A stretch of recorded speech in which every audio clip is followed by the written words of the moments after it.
ગુજરાત રાજ્યના રમતગમત યુવા અને સાંસ્કૃતિક પ્રવૃત્તિઓ વિભાગ દ્વારા ગાંધી સ્મૃતિ સ્મારકનું ભૂમિપૂજન શ્રી નરેન્દ્રભાઈ મોદી માનનીય મુખ્યમંત્રી શ્રી ગુજરાત રાજ્યના વડોદ હસ્તે કરવામાં આવ્યું હતું।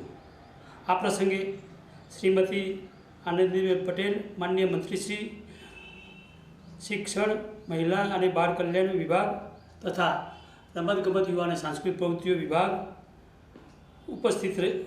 ઉપસ્થિતિમાં તારીખ 2/10/2007 મંગળવારના રોજ કરવામાં આવ્યું હતું, જ્યારે લોકાર્પણ તારીખ 2 ઓક્ટોબર 2011ના રોજ શ્રી નરેન્દ્રભાઈ મોદી માનનીય મુખ્યમંત્રી શ્રી ગુજરાત રાજ્યના વડોદ હસ્તે માનનીય મંત્રી શ્રી વજુભાઈ વાળા, માનનીય મંત્રી શ્રી ફકીરભાઈ વાઘેલા, માનનીય મંત્રી શ્રી મોહનભાઈ કુંડારિયાની ઉપસ્થિતિમાં તારીખ 2 ઓક્ટોબર 2011ના રોજ કરવામાં આવ્યું હતું।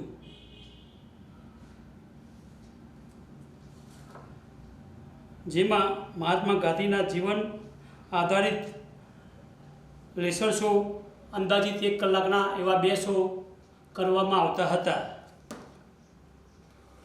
આ સંકુલની અંદર ગાંધી ગ્રંથાલય પણ આવેલું છે। એની અંદર ગુજરાતી, હિન્દી અને અંગ્રેજી 3 ભાષાની અંદર ગાંધીજીના જીવન અને કવન વિશેની બુકો પણ આવેલી છે, જ્યારે ગાંધી સંગ્રહાલયમાં ગાંધીજીના જીવન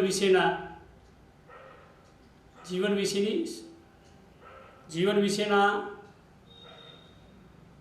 ચિત્રો તૈયાર કરીને મૂકવામાં આવેલા છે। આમ આ કેમ્પસની અંદર સમગ્ર ગુજરાત અને ભારત દેશના પ્રવાસીઓ જ્યારે આવતા હોય છે ત્યારે ગાંધી ભવનની મુલાકાત લેતા હોય છે। છેલ્લા ઘણા સમયથી લેસર શો બંધ છે, એ નગરપાલિકા ટૂંક સમયમાં ચાલુ કરનાર છે। આમ અત્યારે હાલમાં આ કેમ્પસની અંદર જિલ્લા યુવા અને સાંસ્કૃતિક પ્રવૃત્તિઓની કચેરી કાર્યરત છે।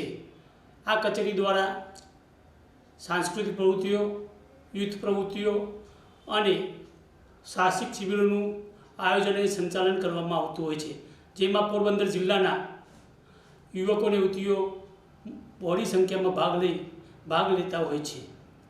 જ્યારે જિલ્લા રમતગમત અધિકારીની કચેરી આ કેમ્પસમાં કાર્યરત હતી, જે સરદાર પટેલ રમતગમત સંકુલ પોરબંદર ખાતે ટ્રાન્સફર કરવામાં આવેલી છે। આમ રમતગમતની પ્રવૃત્તિઓ સરદાર પટેલ રમતગમત સંકુલ ખાતે અને સાંસ્કૃતિક પ્રવૃત્તિઓ અને યુથની પ્રવૃત્તિઓ ગાંધી સ્મૃતિ ભવન પોરબંદર ખાતે કરવામાં આવે છે।